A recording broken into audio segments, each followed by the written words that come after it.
It's your turn. Great. Well, as you know, I'm Olivia Farr, and I'm chair of the John Merck Fund, and my brother George is with me here. He's a trustee, current trustee, and we are really delighted to be here and honored. Thank you to Joel and to Tony for bringing us down here, and also for Mary for getting us down here. She did a great job. We thought that we would set up this presentation as more of a freewheeling conversation. We have created a PowerPoint, but we would really appreciate your jumping in and asking questions, because we are just as eager to learn from you as you may be to us. So our presentation is titled Spend Out, A Path to Achieving Maximum Impact, but George had a good subtitle on the way over, which was You Can't Take It With You.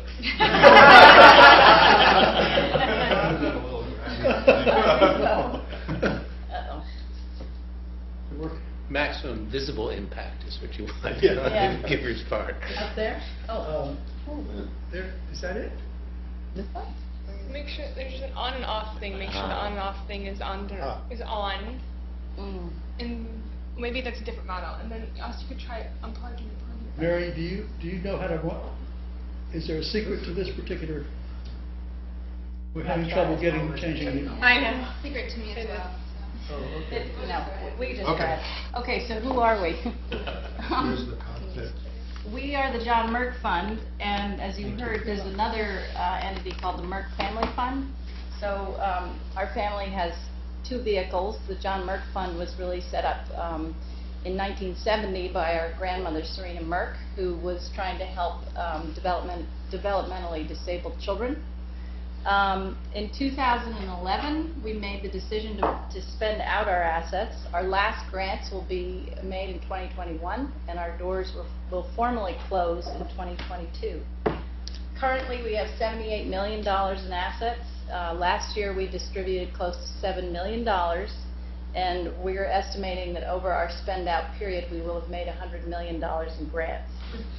The board has 4 family members now and 6 what we call friend trustees or non-family members, and we operate with a pretty lean staff: 2 full-time personnel, 1 part-time, and then 2 program consultants, 1 for energy and 1 for developmental disabilities. I think, can you use that to move it, to change the slide? Oh, sorry. Page Yeah, down. there we go. Thank I don't know. you. I'm Mary? moving the arrows, Mary. Technology isn't one of our program areas. Nor ours, evidently. Beautiful, though. Thank you. I'll just keep it. This has never happened before. So. I think we had a presentation. We have. It's thinking. Oh, there we go. No, it's not responding. Uh-oh. I think it's. Well, hasn't made up its mind. You're doing fine without it. Am think I we're doing okay? fine with that. Okay, so we have. We'll look at you enough. We have 4 program areas. Our 2 biggest are environmental health and clean energy. Environmental health supports the development of market signals and government policies that encourage a transition away from petroleum-based chemicals that have known linkages to preventable diseases. The clean energy program is exclusively focused on New England, and we are trying to build a clean energy economy with reducing our greenhouse gas emissions 20% in the region by supporting projects that boost energy efficiency, renewable projects, and also reduce the use of coal and other fossil fuels. Our regional food systems is also New England focused. This is one of our newer programs, and we are trying to expand the market for regionally and sustainably grown food in the area by focusing on institutional demand and then helping support the supply system of that food, those systems. And then finally, developmental disabilities supports translational research and focuses on 2 conditions that affect children: Fragile X and Down syndrome. Ooh, now it's great. Great. And since George was chair during the decision of spend out, I'm going to let you take it away to discuss the context of our spend out. Well, I think I'd back up a little just to give the context of how JMF came to be.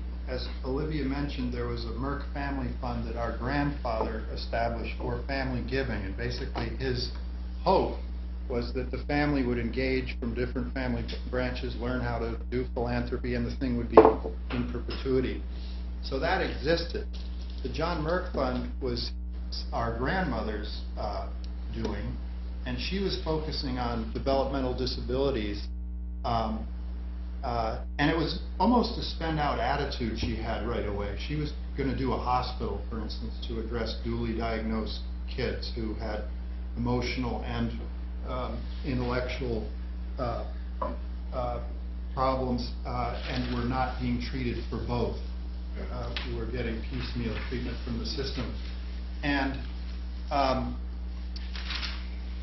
long way of, I just want to keep it short there, but basically with outside trustees and increasing involvement by a next generation, our father and her two daughters, they decided to do a different tack for developmental disabilities, and after her death went out into different program areas, not these, but some of them are common denominators. And so there was an example of a generational change prompting a change in the mission of JMF. Just developmental disabilities was kept, but then new agendas came to the table with new people. When the next generation, as we referred to ourselves through many of our discussions, came into the picture, Olivia, Trina, Whitney, and I, and then our 4 cousins, we had actually 8 family trustees. And we had a minority of friend trustees. And it was at that point that we began to have the discussion, not of whether to spend out, but whether we want to be a high-impact foundation or a kind of human capital foundation. I bet you guys have had lots of discussions about that. And Alice Buell was a huge help in getting us on track to talk about that. And so the discussion first was, we had been a high-impact foundation, but we didn't care so much about spend-out rate, although when we started the discussion, our real value of our corpus was exactly the same as when it started.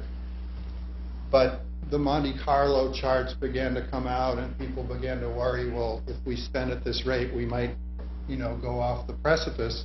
And some of us said, well, we don't really, if we have an opportunity to do something upstream in a certain problem area, we got to do it. And then others said, no, this is for family friends. So that discussion began, and what ended up happening was we decided to do a split of the corpus, which was about $160 million, with half of it going to 4 family trustees who wanted to go out and do their own foundations for their particular families, which would be organized around the idea of human capital and family philanthropy. And then 4 siblings stayed in JMF with the same originally 4 friend trustees to do higher impact giving.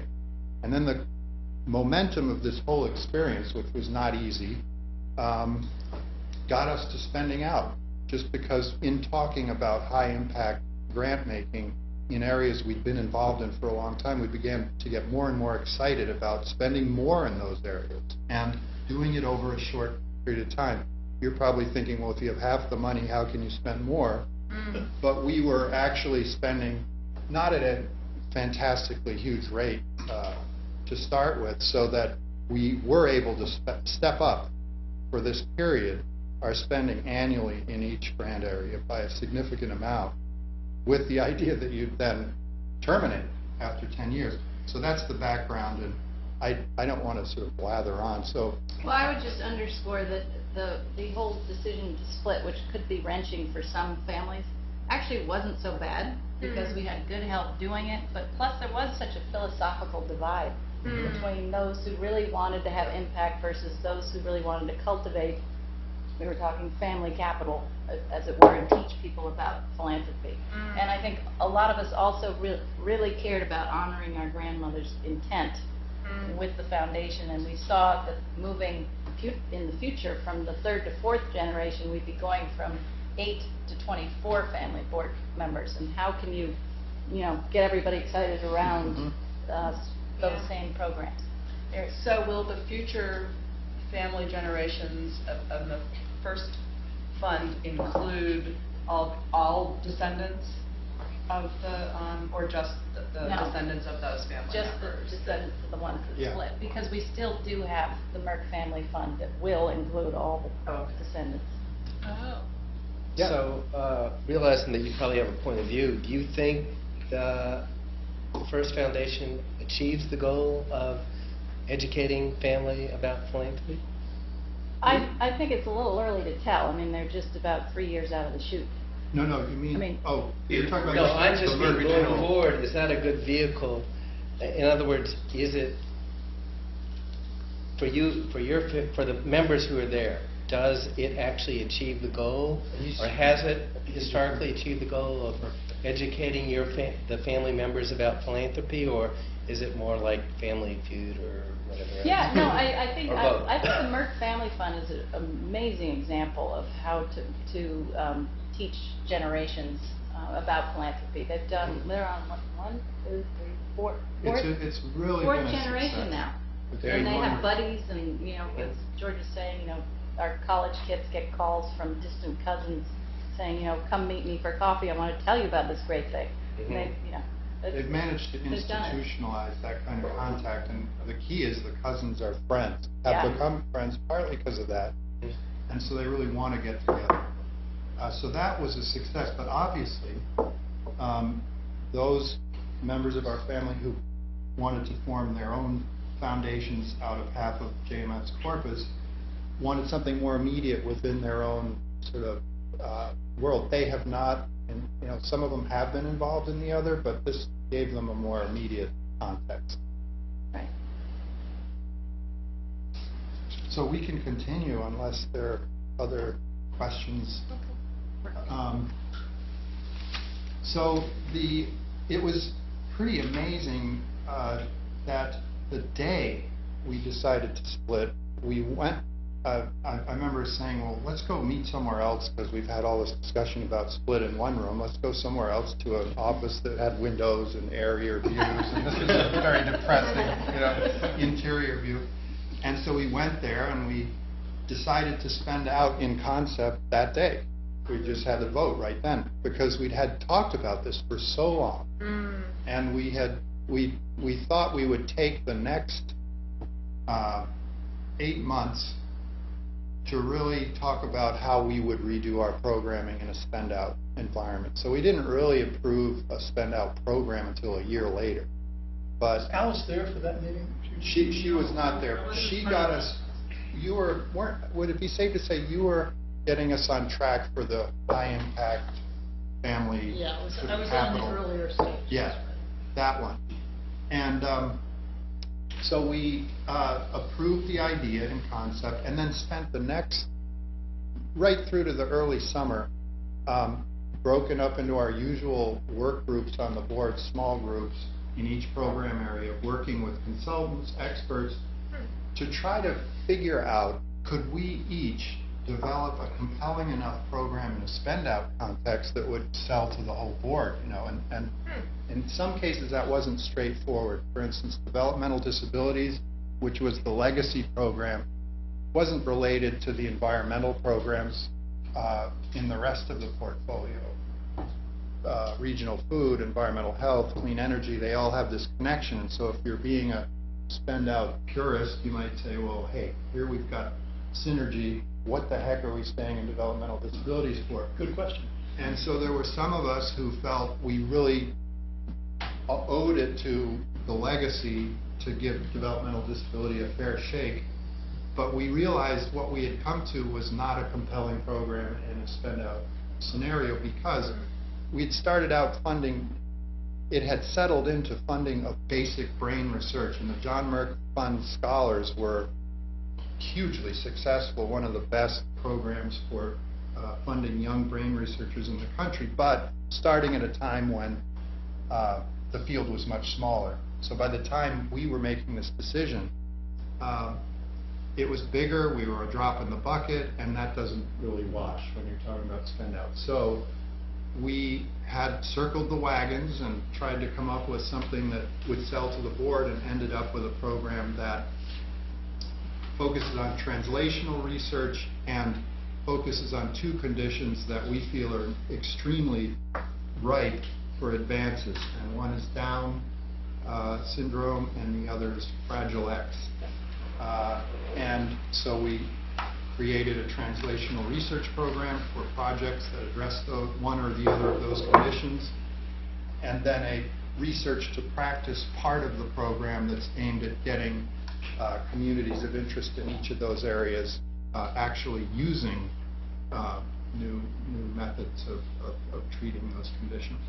So I just offer that as an example. You could go down the list of all the programs where pretty significant changes were made. So we did not change, cut off any programs, but we changed very substantively what they did and how we looked at them and how we were going to measure, and et cetera. Well, and I think that's also important. For the first time in developing the strategies for these programs and rethinking them, the topic of metrics and measuring our impact really took hold. That, this was not going to go on forever, so let's be sure that if we're going to put our effort into a shortened time span, we know what we're doing and we can see some achievable results.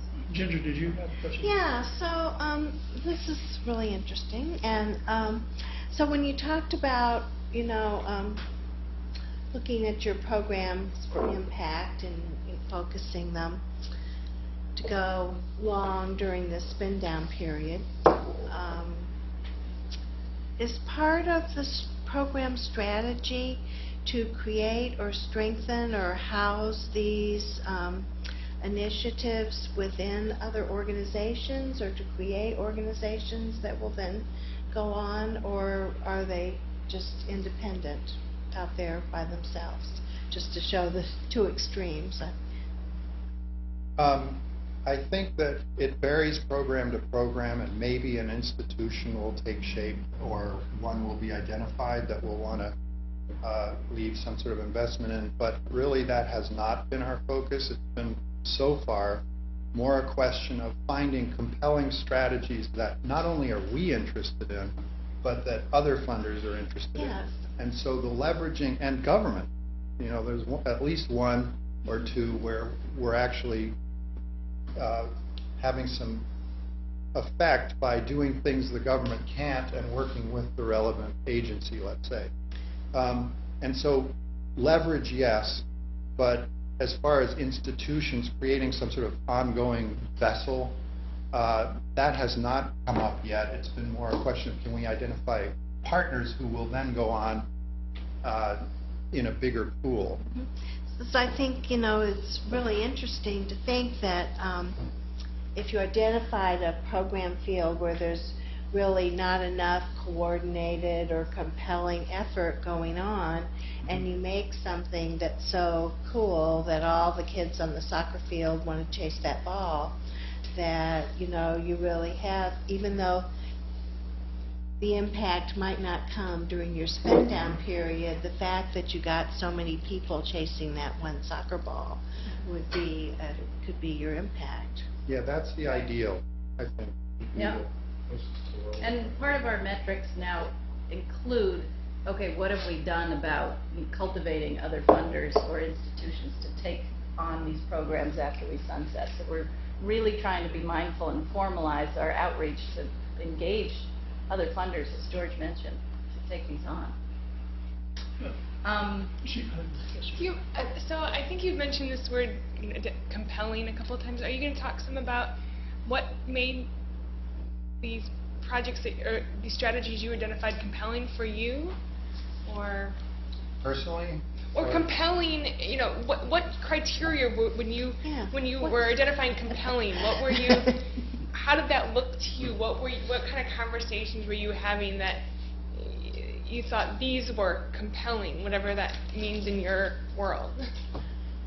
Well, I suppose that one of the steepest sort of inclines to attack on that was developmental disabilities, because few of us knew what we were talking about, obviously.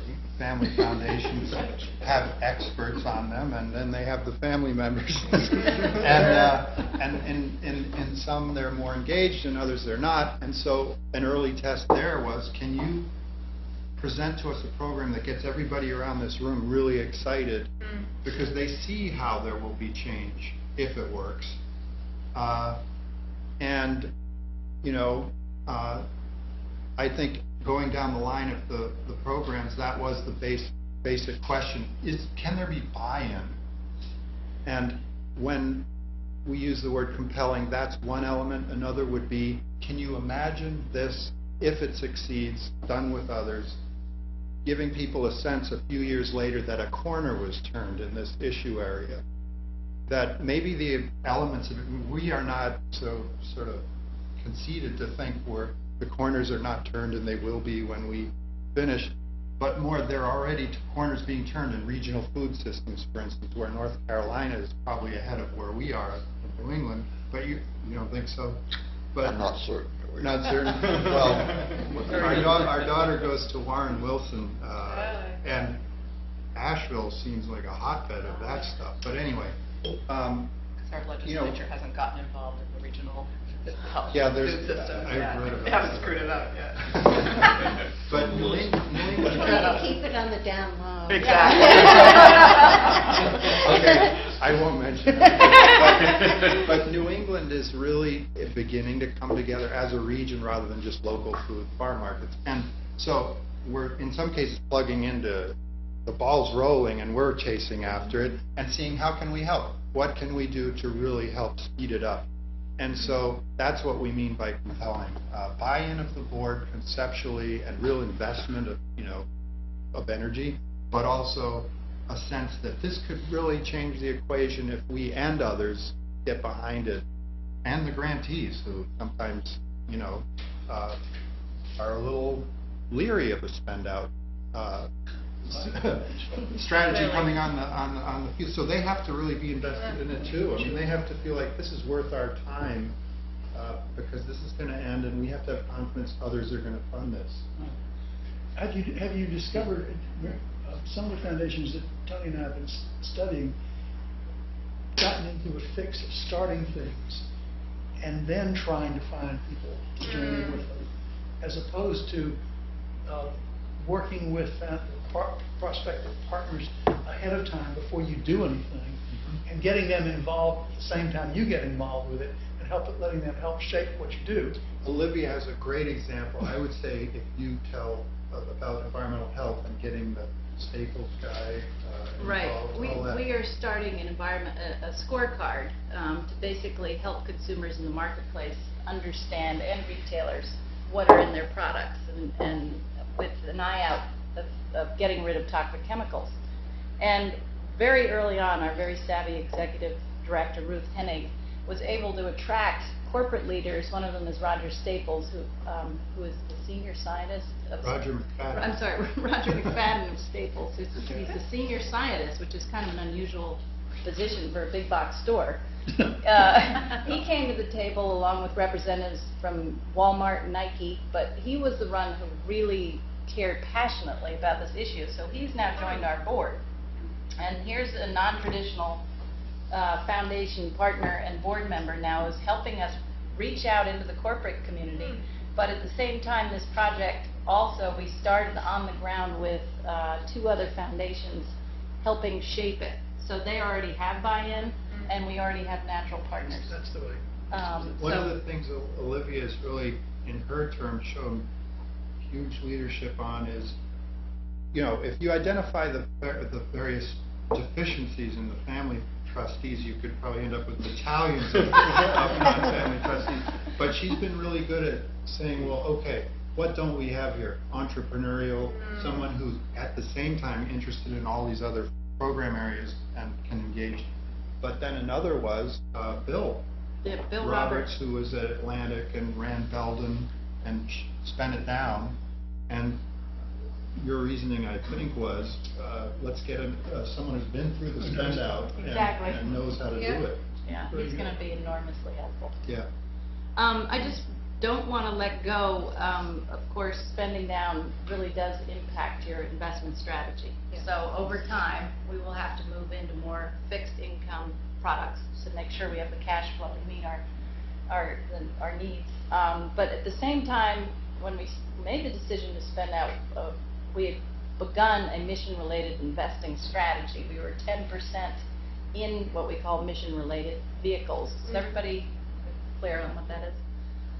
We are now over 50%, and we're really proud of that. And I hope we continue to shoot for the moon and go to 100, but it'll get a little more challenging as you only have fixed income vehicles to pick from. Right. But we, again, in talking to a lot of people who are doing work in that field and those with spend out experience, we were able to get access to the right kinds of people who could advise us on, the many opportunities within a mission-related investment strategy and within the context of spend out. I don't know how deeply you want to go into that, but I just add that in a spend out context, doing that is pretty strange at first, because you have to time all these different things, such as when you're going liquid, how much do you spend up front, and does that cut into deeply into the seed corn, that you are going to need later when other things start to come up. And as an example, in the sustainable food area, there was this interesting project to put in a goat dairy farm to associate it with a technical college and propagate goat farms in Vermont, essentially to provide milk for a company that was willing to buy everything that could be produced. So it was a pretty good PRI. It wasn't going to, shoot the lights out in terms of investment. And so that's an early example where some of these MRIs, you can go to a fund, an investment fund that performs just as well as anything in its class. But then when you get into PRIs, how do you account for that? And so here we were taking a very costly investment for this program. Could we get the corpus tapped for that totally, or is it incumbent on that program to take it out of its own budget? Do you see what I mean? Yep. And so what we ended up doing was precisely that, was docking the program budget that we had developed for the next 10 years by the amount over 5 years that this investment represented. And if the money comes back, it goes to the program. If it doesn't, it's gone. But at least you know that you're not docking the other programs for your sort of woolly-headed idea that this is going to actually work. Literally. And so that was, it's not as if we're doing a lot of those, and one of the reasons we're not doing a lot is those constraints come to, before you really have to want it, you have to get people saying at the table in our little work group for that program, that's just as good as a grant. And so many times it sounds good, but then when you actually have to make that trade-off, it doesn't sound good anymore. So I just throw that in as an example of how the spend out and MRI worlds meet for us. How far along is the goat farm? We're going to go, I'm going to go see it in June. The They've kids? got, we have, 60 goats. That was the impact of that recent investment. And they're growing, they're actually birthing right now. It's a recent investment. Yeah, Yeah. there's this wonderful company in Vermont called Vermont Butter and Cheese, I think it is, or Vermont Butter and Cheese, and they produce fantastic stuff, and they're buying all their milk, goat milk, which is what they use for the cheese, from out of the region. They just can't get enough of it in the region. It seems so strange shipping it in and trying to be sustainable and all this stuff. So they are really focusing on that in Vermont to get their supply and to get other goat farms started. And it's synergistic for us because one of our long-term goals always in the predecessor to this program was achieving not only conservation of farmland, but working landscapes that were actually viable, so that it's not some sort of vacation house for somebody, but actually a working livelihood for Vermonters. And the dairy industry, as you know, gets hammered, and this was a way to get them, hopefully, to get some dairy farms converted, and this is the sort of show area where a lot of expertise will be concentrated and then hopefully radiate out from there. maybe that would give some of the North Carolina foundations represented here some kind of incentive to invest in strengthening our dairy farm industry, getting more goat cheese around here. We actually do have a lot of them, but I don't know of an example of where a foundation has helped try to grow that field. I can tell Mary is getting very excited about the Mountcastle Goat Project. I mean, there's actually been a fair Yeah. amount of investment in kind of the food system, some Yeah. of the food systems work, and actually, there's a great young woman who just moved to New York because her husband got relocated, who helped reinvent a lot of this here in North Carolina. Wow. Connecting farmers, the program with actually hungry people. Oh, yeah. And food deserts, and sort of, Right. those are two such separate worlds. Margaret Gifford, did you ever run into her? Yeah, and we're actually starting a community farm on 4 acres of our land for, to help the Interfaith Food Shuttle to supply to them and to teach people how to farm in their front yards. And we're starting a chicken coop exchange program because so many of the urban people thought it was so trendy, you know, we had the tour de coop in Raleigh, and then after a few years, they're not that interested in chickens anymore. Alligator problem. They're chicken coops, and then people who want to take it up in southeast Raleigh, for whom it might really be a good livelihood, that instead of having to build a coop, they can, well, we'll have the coop dominiums and the chickens there, and they'll be able to just take a coop home with them and start it with the food shuttle and that. So that's one of the things we're starting. That's terrific. Breaking ground That's this neat. season, yes. This was a really exciting opportunity, though, where an investment was just a home run into our program strategy. And while we may not get our money out for a while, if at all, we all feel very good that it's addressing a hole in the supply system. So, How did it come to you? How did that investment opportunity come to you? Well, from the predecessor program, we were involved with other funders who, one of them had bird dogged this possibility and had funded the technical college that it's associated with, and so we heard about it that way. Just to give an example of another scene in that, Stonyfield. Yes, I was just about to mention that. What's that? Just about to mention that, Gary, because he's such a pioneer in this Yeah. whole area. One of the really, truly great visionaries, I think, and up in Vermont. Yeah. And so they're trying to figure out, can we get all our milk from Vermont? And when, I don't know if it's... Stonyfield Yogurt. Yes. It's now owned by Danone. And milk. Yeah. Right.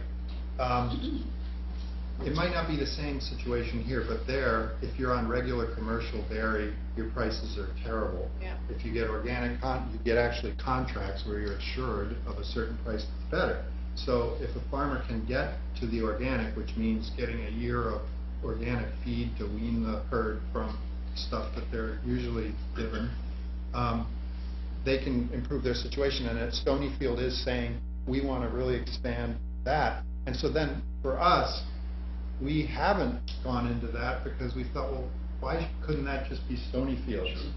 You know, should we go in and feel great about giving money? But wait a minute, is that an opportunity that really will not be done otherwise, which is the big test? So I just pointed that out as another and data point. that does raise the tension in these areas where we are sort of intersecting with the marketplace. When are they mature enough not to need philanthropic help? And I think that's sort of a delicate dance that we have to make. We can skip the list. Okay, get heavy with the thumb there. Yeah.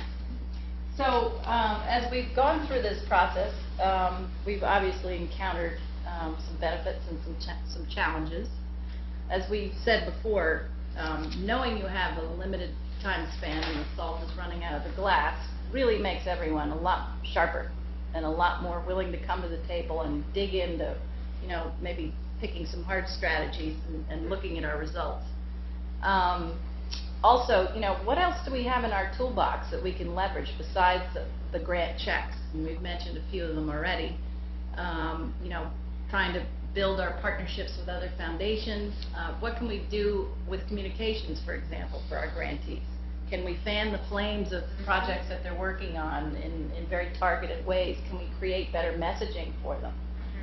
Or help them with their capacity issues, which would certainly help when ultimately we sunset and we're not there for them anymore. So we're constantly kind of looking at those different ways to take a leadership role. We've already mentioned, using our assets to invest in some of the program areas in terms of, private investments and other things. And we really feel, our culture has changed quite a bit in that since the split, we're all much more focused, we're excited. I think all the trustees are really engaged. We made an effort to, in the past, particularly with developmental disabilities, and I was one of them, you were fed all the scientific data, and for those of us not in the field, it was a struggle to understand. So we changed our meeting structures to focus on a topic, a meeting, so that we really could do a deep dive and understand the field better and have panels to come help us through the language, particularly in that case. And it really has had, I think, a profound effect on people's interest level and, their questions. Yeah, one just thing to add on that is that when we do focus on a program area for a meeting, what we decide to try to do, if we can, is to make sure that the work group that's sponsoring that has a question they're struggling with that they want to include the board in on in that session. So in other words, the experts come in not to just sort of bloviate about how great they are, but to tell us how do we deal with this program and work with us on that, so that we really feel a sense of inquiry with the other board members, who then will jump in and make interesting comments. And I would point to, for instance, in developmental disabilities, we were trying to figure out how do you create new mechanisms for bringing practice out to people. And at Beth Israel Hospital, a program we came across in another context is a teleconferencing but video conferencing system called ECHO Age. ECHO is pioneered in University of New Mexico, where they get specialists at the teaching hospitals, in this case, talking to nursing homes all over New England, right there on a huge screen. And these eminent people in their fields are advising nursing home directors on specific problems that are the toughest problems in each nursing home, each of which listens to the answers that the others are giving. And the whole board was there, and the whole board was asking questions about this and why it would or might not be good for what we're doing. And so, that's, I think, the kind of spirit of inquiry we try to, it doesn't always work. Sometimes they end up being very boring and, there's no way around it. But I think one of Olivia's innovations in having more of these is to try to really bring a substantive question up, not just sort of, it's not a show and tell, in other words. Right, and in the past, we'd also have meetings where we go through each grant proposal, which can be substantive sometimes. So now we have work program groups that basically go through the docket and make their recommendation. The board certainly has enough material to ask questions if they want, but we don't go through every grant. So we're really focused much more on strategy and results, I think. And can you talk a little bit more about these work program groups? You've mentioned them a few times. How are they structured? Who's on them?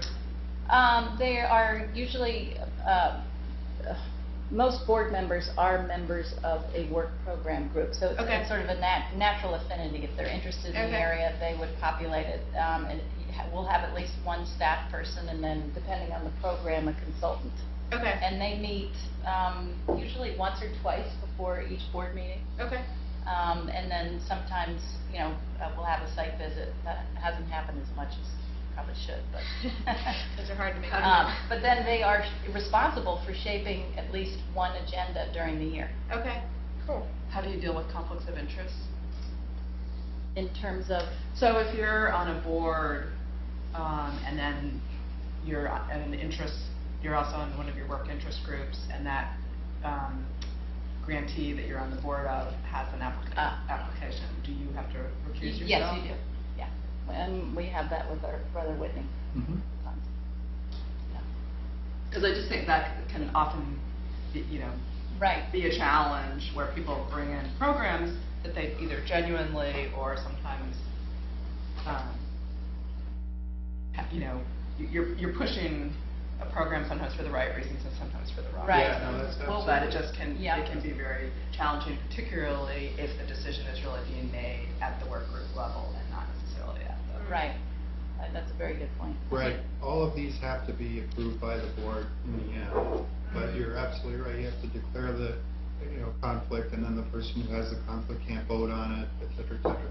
And Meg, one extra thing, in one case, and probably maybe in others when we get down the road, we don't have in the work group, even with a consultant, enough expertise to do certain things, such as developmental disabilities research grants for translation. We had to form a panel of scholars to vote on those, as we had with the John Merck scholars for Okay. basic brain research, where you have our consultant is the leader of that panel, but it's a Right. big group that we engage with through that. And I bet some of these other initiatives, who knows, we might have to do some similar exercise, but that's just another dimension. Yeah. I'd like to add that it's not been seamless. We're putting a real, sort of pretty face on certain things. One of which is, this exercise when I was chair that we came out of, where we identified what program areas we wanted to keep, what the strategies were. The strategies read like, cookbooks of, we're going to have this many electric vehicles in New England, we're going to have this, that, and the other. Food objectives were very, impressive, and we thought rooted in reality. But as we went along, we found you can't even measure these things. We don't even know how to measure them, in the food area in particular. And so that forced us, and we're just coming out of it, of redoing the entire system of what we're measuring and why we're measuring it. So food, essentially, the regional food systems changed from those sort of retail outcomes that sounded so great when we were designing the program, to become more of measuring components that need to be in place in order for these things to take place. For instance, does each state have a food strategy that its government has put together? Can we help spread the word from Vermont to other states? And yes, that's now happening. Does it have in it underpinnings of measurement that are shared as opposed to different systems? That's now beginning to happen. But if you compare that to what we first were doing, it really, so there was angst and, oh my gosh, this doesn't make any sense. And so it's not been seamless. Our focus on institutions, there was no way we could determine the tonnage that different institutions were purchasing. So, and furthermore, farmers were not getting such a great price for their institutional sales compared to going to Whole Foods. So we had to sort of recalibrate a little bit our strategy. So, and again, in a shortened timeline, we all have to be much more nimble and willing to make a change fast, because we don't have a lot of time. So that sort of built-in flexibility creates kind of a challenging, vibrant environment. But it's typical. I think the key is to start measuring, because once you start measuring, then you start figuring out what you should measure, but you can't figure that out till you start. Exactly. But whether the for-profit or non-profit, no one ever gets it right. Right. You just have to commit to start doing it, and then you keep redoing your metrics all the time. Exactly. And you never get it right, Yeah. really. You just keep getting better at it. Right. Yeah. And it is interesting once you start scraping the surface Yeah. of the disorganization of some of the information, or the lag. Like with energy, it's a 3-year, the greenhouse gas emissions inventories are 3 years. We're hearing about 2010. So that's a little difficult for us as we sunset. Yeah. We do want to say, we achieved our goal. Did you adopt a goal of spreading the food system to any number of states in particular? I mean, or did you just decide you would do what you could? And it says, what kind of a goal did you have, and what kind of strategy did you develop in order to do that? I think in our research, and you weigh in here, but I think in our research, as we began to look at the different states, Vermont was clearly way ahead, and we also had more experience with Vermont. But given the nature of, let's say, a butcher, for example, there were only two places where people would get their cows butchered, one in Connecticut and one in Rhode Island, I think. So it meant that the Vermont farmer had to go travel. So it then all of a sudden became integrated because part of your supply system is in another state. So then it began to make sense. Well, maybe we should look at this as a regional issue. But again, knowing we only had so many dollars, let's keep it within New England.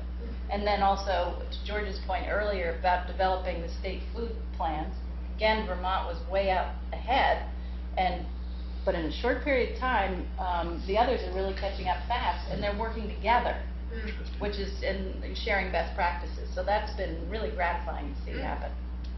But it's so interesting how what you say about metrics also applies to where things are happening and being able to be nimble and embrace what's happening. For instance, one of the most exciting projects is all the colleges coming together to form buying groups for regional food. So the kids begin to get into the act and demand that the colleges do it. They're probably doing that here, I would imagine.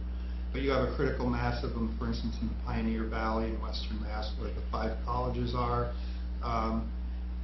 And then you begin, to find that there's not enough supply, and everybody's starting to say, well, Aroostook County, Maine's the only real big source of farmland we have, so how do we tie that in? And so it all begins to argue for the regional approach. Interesting. Aroostook County, the only thing that grows there are potatoes. That's exactly. And broccoli. I taught school there, so. Oh, you did? And broccoli. And what were you doing in the Pioneer Valley? Well, in other words, Springfield and Amherst. Yes, so University of Amherst, Massachusetts, UMass Amherst has one of the most brilliant sort of food managers ever, and he's getting all the colleges there, Amherst, Hampshire, Smith, all of them into a kind of buying group, and there's actually a Western Massachusetts food processing center that's nearby, which will get a lot of business from that. And there's beginning to be private sector food processing of regional food to the south that can also be tapped. And so they're beginning to piece together the demand, but also the supply there. And so then you think, well, hey, that's worth supporting because you're really showing this can work. And rather than just going off and trying to make a food hub somewhere without any demand coordination, for instance. So anyway, I just thought the regional point was great because it just leads you in that direction. Yeah. So it sounds like one of your learnings or thoughtful points here on impact, measuring impact, is to take it upstream from your goals and measure the enabling conditions or the and all that, which is a good lesson whether you're a spend down foundation or not. But I assume that you chose to do this because you thought you all might not be around when the goals are actually achieved, and so you're just trying to check off as many of these enabling conditions on the path to achieving the goal as you can. I'm just trying to think of the differences of measuring impact in your situation and in any situation, and it's such measuring impact is something that everybody is changing their ideas about so much. I think one consideration, at least that seemed to resonate with me and the rest of us on the board, is that if you look in the future, is the problem you are feeling confident you can have an effect on going to really, is progress going to be made on that front far more dramatically because you're addressing it earlier with more resources than if you waited and just did it sort of as a 5% per year kind of approach, where there'd be an incremental improvement. And especially if you can get others with you, or you just join others who have already identified it for you, will the, fact that you're going upstream, as you say, avoid many problems in the future, and begin the ball rolling faster sooner. And in some cases, that's not so clear in some of our program areas yet. And then in others, there are things that just pop up and it all comes into perspective. For instance, in clean energy, we took a national program and collapsed it to New England. It had been focused on getting coal out of our energy generation mix and was very successful in New England. We're making huge progress there. And you can argue natural gas is what did it, but a lot of it was the advocacy too. And so the next sort of move for us, or one of them, was to try to reimagine the energy grid. And how does the energy grid work? Is it a big central plant, or is it distributed power and more renewables coming in and all sorts of different other conservation initiatives, etc. We actually had a grantee who is very skilled and respected in New England, designed the new energy sort of paradigm, and which was fine, but it's just sitting there. And as many of these initiatives go, what's that going to do except excite the people who are already on board? But then it turned out this last year, the Massachusetts Utility Board opened up dockets on the very heart of the whole thing, which is 10-year energy plan for the grid, how do electric vehicles engage with this new grid, and what about metered differential pricing of power.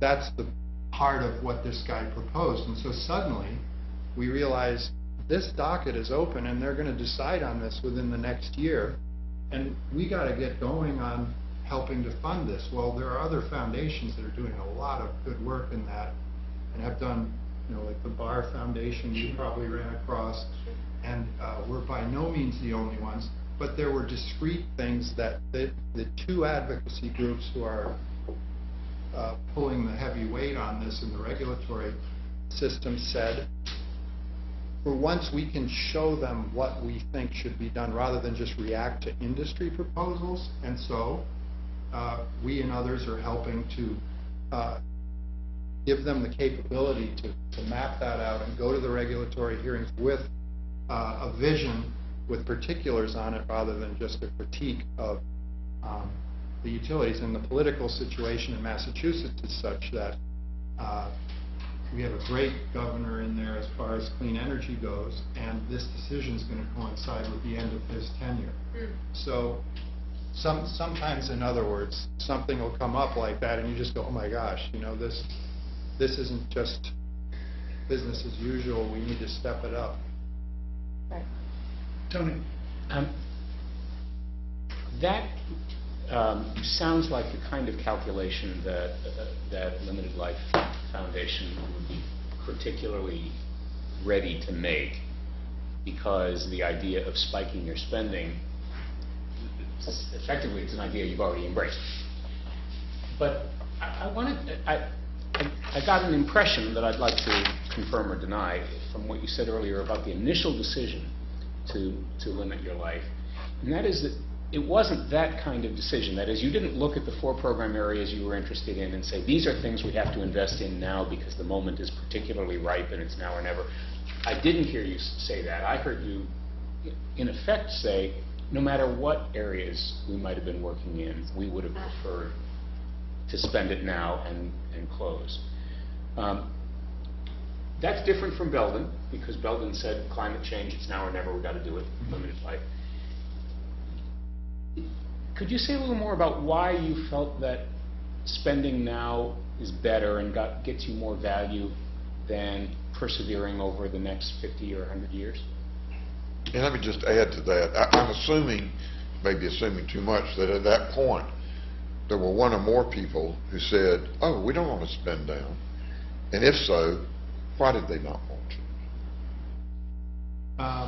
Well, I guess for the last point, those discussions were more back when we were deciding whether to split the corpus or not, and they were mostly bubbling up in the beginning when Alice, you were engaged on, do we want to be a high-impact foundation or a, sort of more family-centered one? And there's where we had those arguments. But you saw one kind of foundation is saying perpetuate, Yes. and the other is saying spend down. Yes. Although interestingly enough, your last point up there suggests that you're finding a way to perpetuate your work because you're finding funding partners to go on doing it. Yeah, in a way, I guess you could say, is perpetuity just a financial consideration, or is it also a consideration of results? In other words, is your legacy results? I guess we're saying that's what really got us interested, was the idea that legacy can come in different forms. And, it can be a corpus that goes on, and family members engage with it, which is fine. Or it could be results of getting new people into the field, as you say, but also producing enough impact early on that people will look back to it and say, we really turned the corner on regional food systems in that decade. And one of the many groups involved was this one. That would be just a great accomplishment. I think everybody agreed on that. So by the time we had sort of reached the decision of, splitting the corpus, there really wasn't much debate about whether we wanted to spend out. That vision is what held. And while you're right that there was no specific game plan at that moment when we did the conceptual vote of how we were going to do it, the PUC or whatever the board might be that is making decisions that could affect programs, that was in the future. But there was a sense that those opportunities are going to come up because they had in the past, and we had examples before where we could make a big difference on certain things, and so there was a confidence that we could do it, and a confidence that some of the things we'll try will fail miserably. But people were game. I will be honest and say, sometimes I feel a little selfish that we are spending this down and our kids, won't get the opportunity to play in this marvelous sandbox. But at the same time, we know we have another vehicle for them that's out there. And it does a really great job, probably better than we could ever imagine this one doing, to educate them. And then just getting so excited about these newly shaped programs that we spent a lot of time trying to, figure out what the best strategy was. And it creates this entrepreneurial sort of culture. So that wonderful vehicle that we could jump on for a temporary amount of time and not, some will say, burden our children with having to work out, what program gets fixed between 14 people ultimately in our branch. It became a clearer decision. How'd you pick the date? I think we just said 10 years from when we made the decision, basically, Just 2011 to 2021. Well, otherwise, it seems like it's perpetual, even if it isn't. Yeah. 50 years. Yeah. Also, just an observation, you had always paid out at high levels, Yeah. 7, 8, Yep. 9. And so some foundations always pay out at their 5%, and that's just their mentality. The John Merck Fund had always chosen when there were things that they wanted to spend to pay out at higher levels. So I think that was a mentality that was... There's a culture. It was there all along, that kind of thing. Right. I really like the energy level that you speak of when you're giving a change like this and there's a time when it's going to end. I want to talk about the relationship across the program. So let me envision a program that needs a lot of money and can do it right now and says, yeah, we'll spend down in 3 years. And somebody else who says, no, we want different patterns. How do you deal with that difference, or is everyone sort of going, is there kind of a lockstep that we're all going to spend down at the same level until the end? How do you deal with the differences across programs which treat this very differently? Well, I think, we've made a real effort to create budgets for the next 10 years for each program area. Well, So each program area did, or you did? we did for We each did. program area. So it's top down. It's impressive. It's top down, but deeply informed by the I different understand. program groups. Okay. But, okay. So that gives us a framework, and obviously there will be give and take between ideas and programs, and so far, we're sort of dealing with them as an as-needed basis. Okay. But you put your finger on a very important question, you did too. It's the same in some ways when we were talking to you separately, which is, well, what if one of these opportunities is so huge in one area and everybody gets so excited?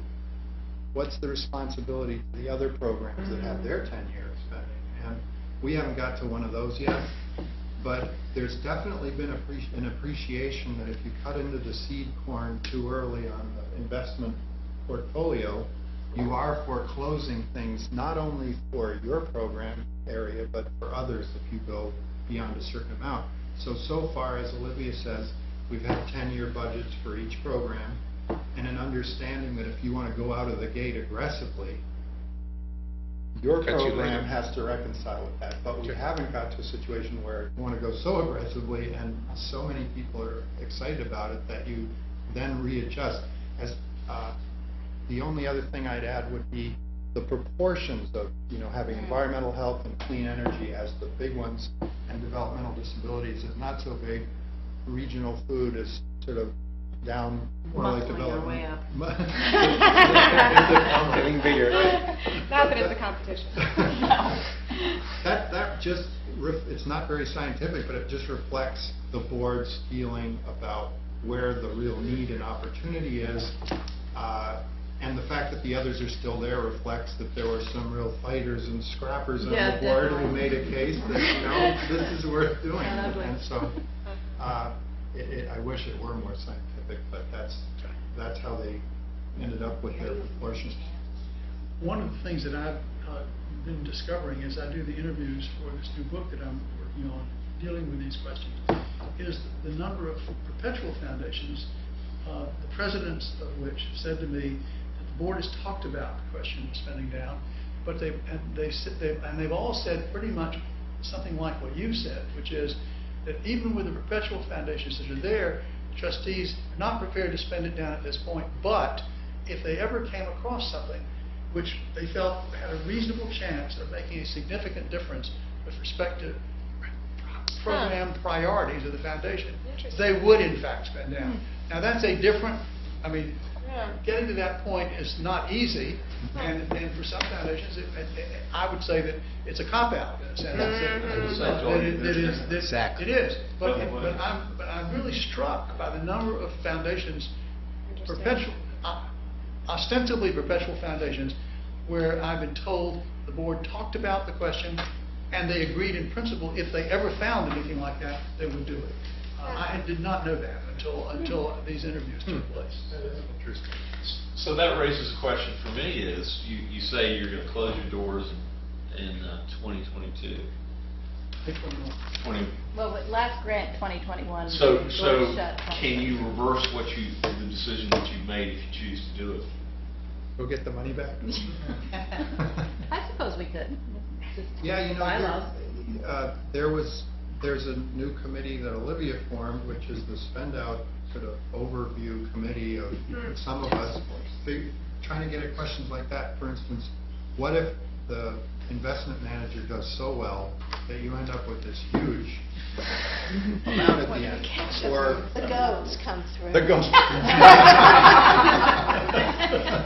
Be a wash and go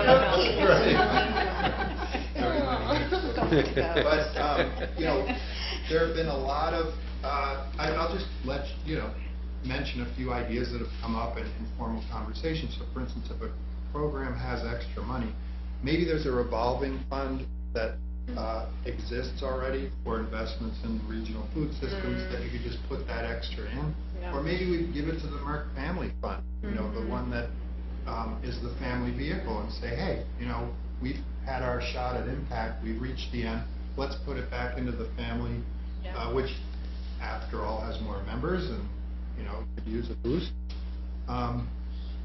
There are other ideas that have come up, but that's what we'll be talking about. It's a great question because it's not as if you can time it exactly, but I do not feel, sitting here today, that we would say, oh wait, no, let's keep it perpetual, or go back to the perpetual strategy, partly because we have that model already in the family, and it does really well in engaging family members. Is the Merck Family Fund, it was funded with half of the assets.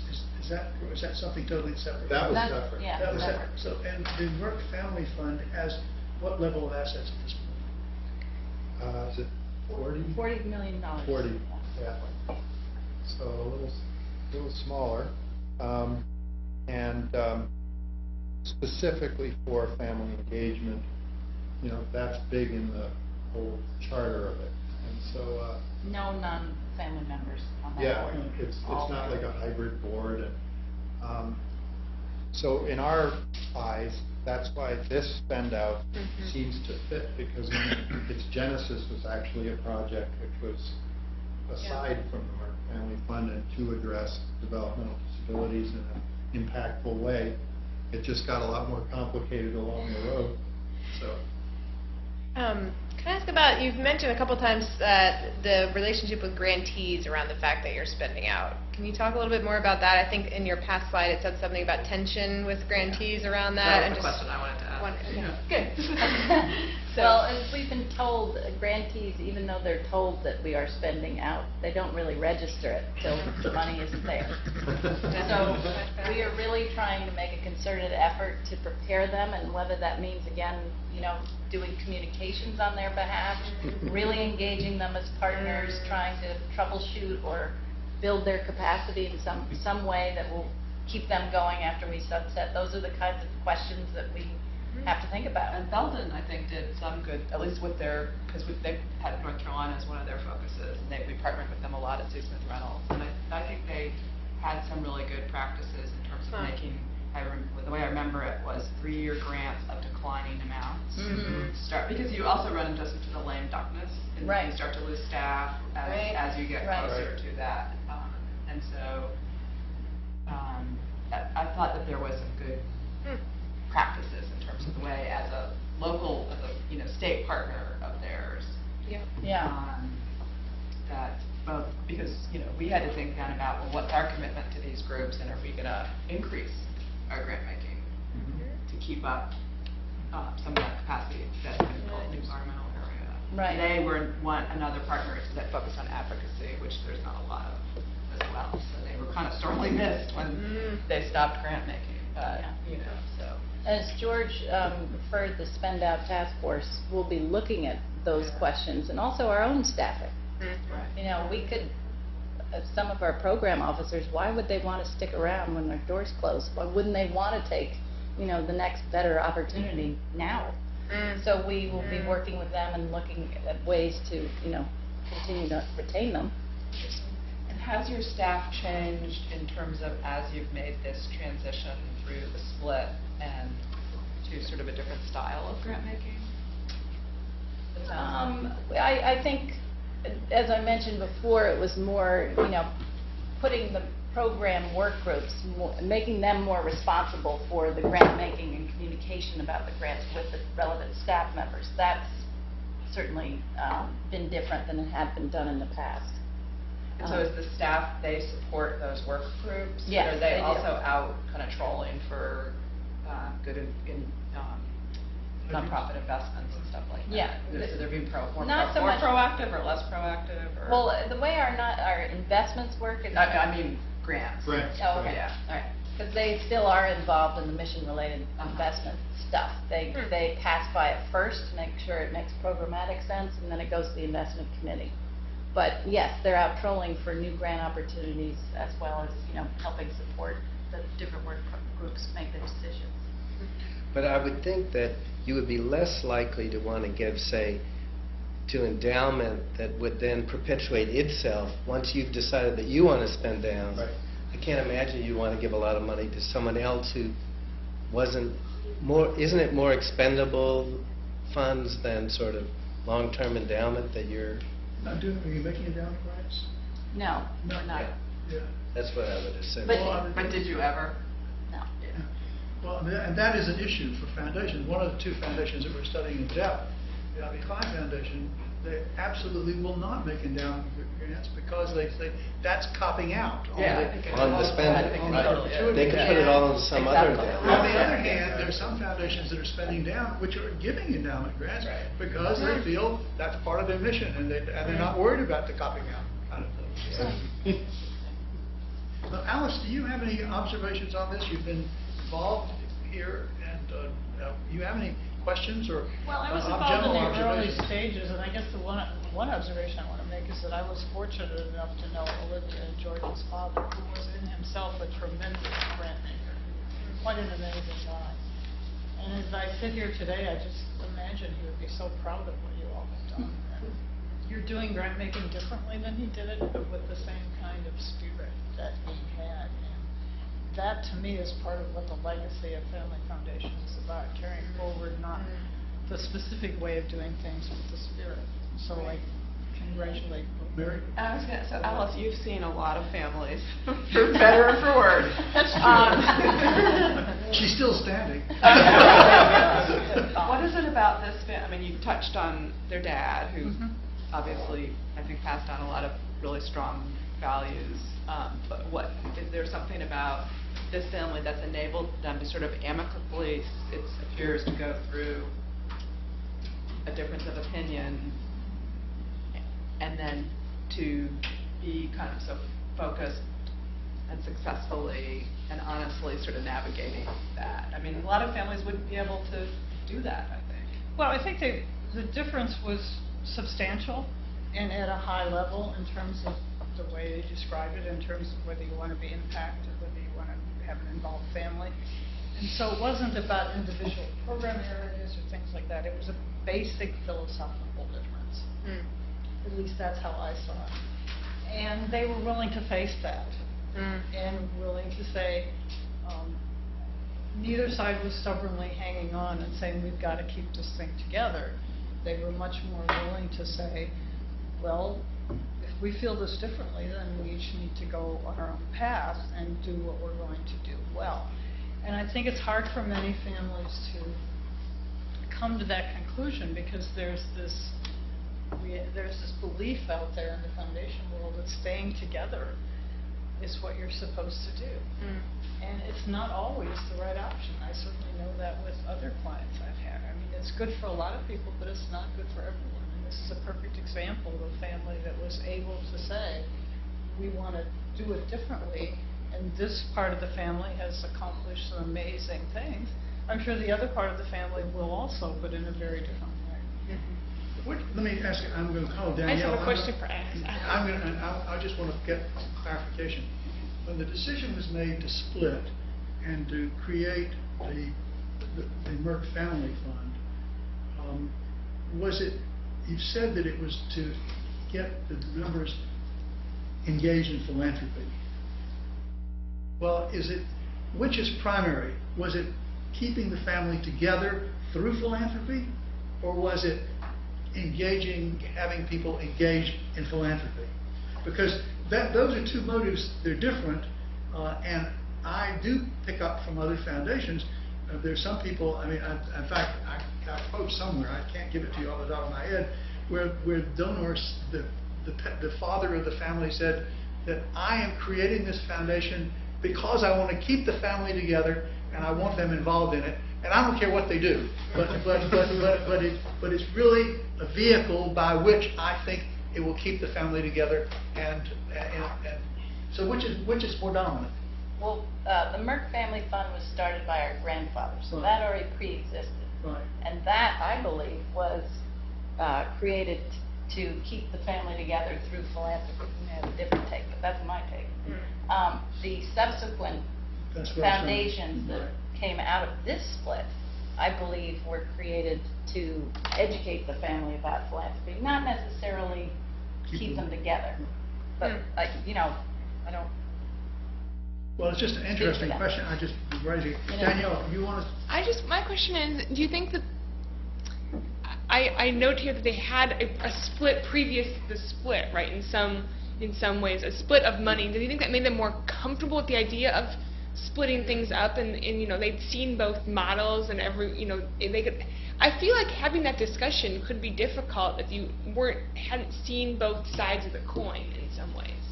Well, it wasn't a split originally, it was a choice to put money in two different. But I I think that, as Olivia and Georgia said, the fact that this other foundation exists and still exists made it easier for them to make this choice, because their children will still have opportunities to participate in philanthropy in what's a really terrific program. I mean, the Merck Family Fund is doing some really good work. It's a wonderful example.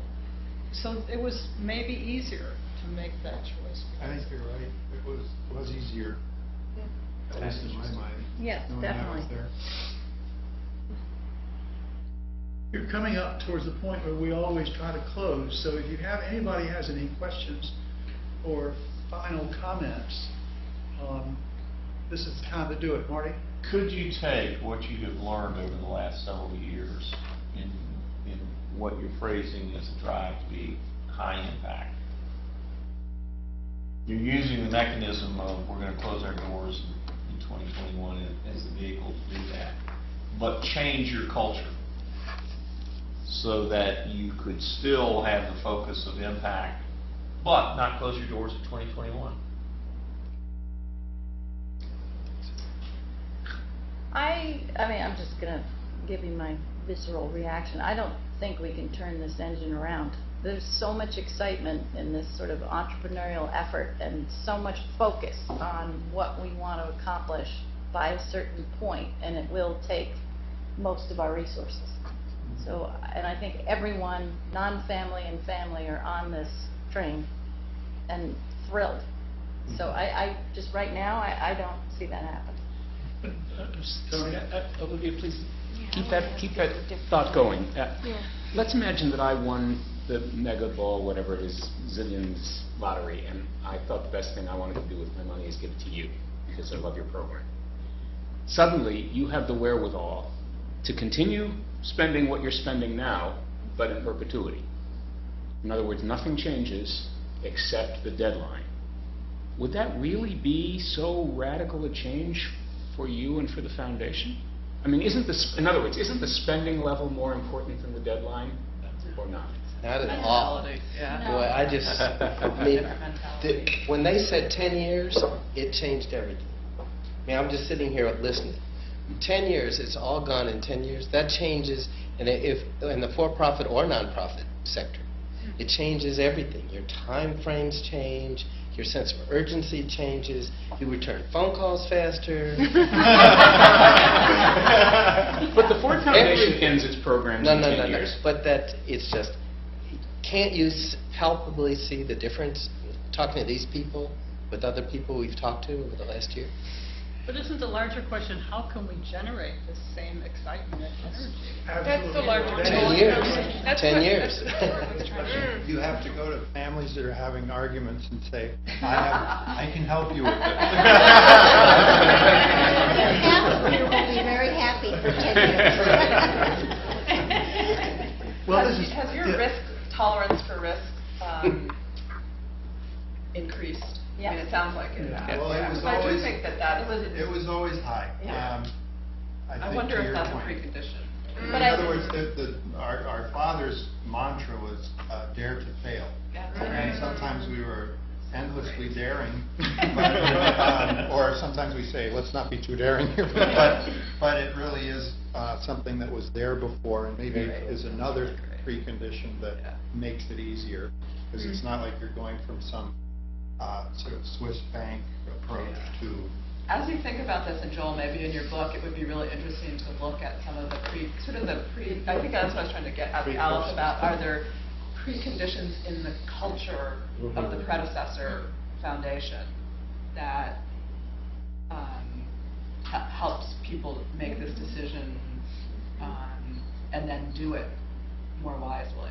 I do think that willingness to take risks, to be daring, to do all that is really important, and that's something that can be really as a next generation. Sometimes that can either be encouraged or weeded out of you over the generations. Yeah. I think. And going to that, Joe, one size doesn't fit all. So what's right for them wouldn't necessarily be right Right. for some other family. Yeah. Right. Yeah. No, it's absolutely correct. Yeah, and have you all thought that the interest, enthusiasm that you're generating by this 10-year, really make a difference focus could be addictive? And once you're going to, and so what You're gonna be like for entrepreneurs, you though, all, or what's next? Close down other Well, other I'm a funds. serial nonprofit entrepreneur. Yeah, okay, Started a serial, lot, and it's okay. fun. And I love that sort of, first getting going and organizing. Yeah. It's really exciting. I mean, this was already going, but still But pretty changed. as a group, though, part of what gives the energy is the fact that there's a time limitation. Yeah. So it's a philosophical question, I guess, but it Yeah, goes you don't to have your to worry point. about term limits for No. the trustees anymore, do you? If we thought of an endless timeline, somehow there'd be a sapping of energy from the whole group, I think. Because we'd be suddenly exhausted at the prospect of doing this forever. And the only scenario I could think of where you would change is if some fresh new group came in and said, with money, but also people, Yeah. saying, we got to attack these things, and they all agree that those are the culprits that they need to address. So I think it's important, the time limit really is important to give the energy and